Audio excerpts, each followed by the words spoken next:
On today's episode, I will be placing the Teenage Mutant Ninja Turtles on the pop culture pedestal.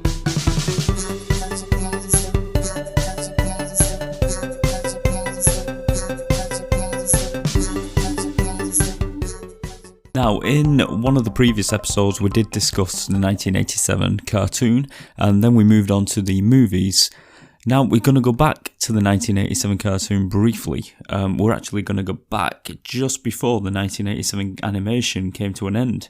There was actually a Ninja Turtles Japanese anime named The Mutant Turtles Superman Legend, roughly translated from Japanese. The cartoon was never released in English, but I do believe there is a dubbed version done for fans that can be found on YouTube.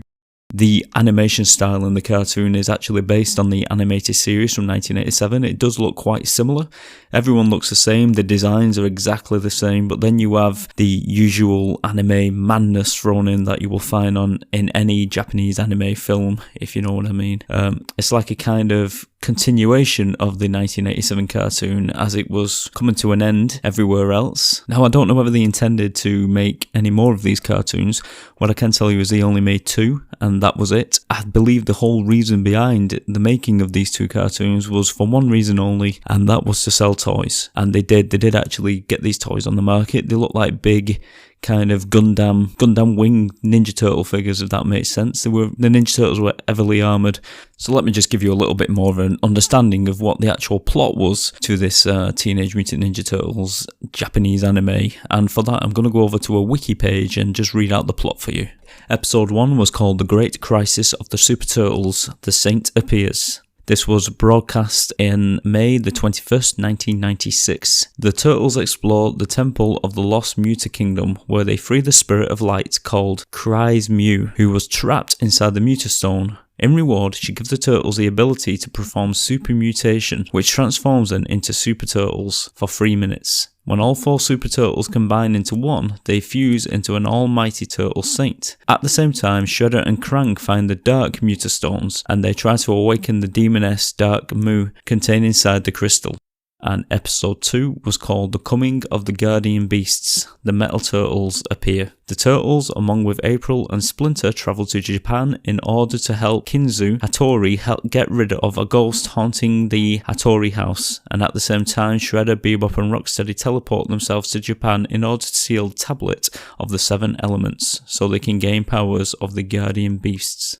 So that's a wiki summary. I'm going to now try and describe in my own words what this cartoon was like, and it is a very strange cartoon. As you know, some are awesome, some animes I find totally fascinating and brilliant, and then some I just find totally strange, and this one falls under that category. Now, in the cartoons, as I just mentioned in the plot, the Turtles have these stones that can transform them. When the Turtles use these Muta Stones, which is what they're called in the cartoon, they become enhanced, and they look a bit like, the best way I can describe it, they come a bit like tall, muscular Wolverine characters, like Wolverine out of the X-Men.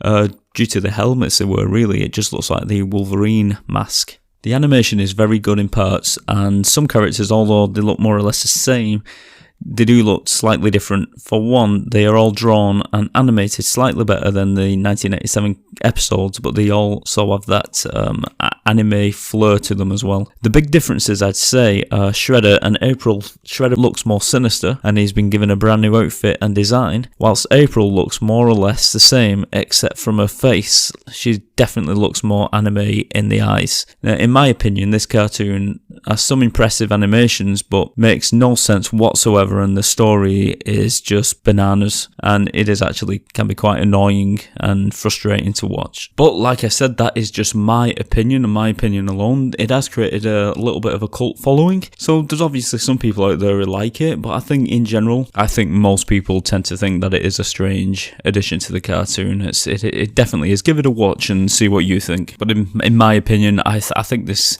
2-parter cartoon series was just purely and simply made just to sell the very strange toys that they brought out to coincide with each one of the episodes. And so, back in the US, as the 1987 series came to an end, the Ninja Turtles needed a new TV show, and it was decided that the next project would be a live-action TV series like the Power Rangers made by Saban and Fox Kids. Unfortunately, this was probably the lowest point in the Ninja Turtles history.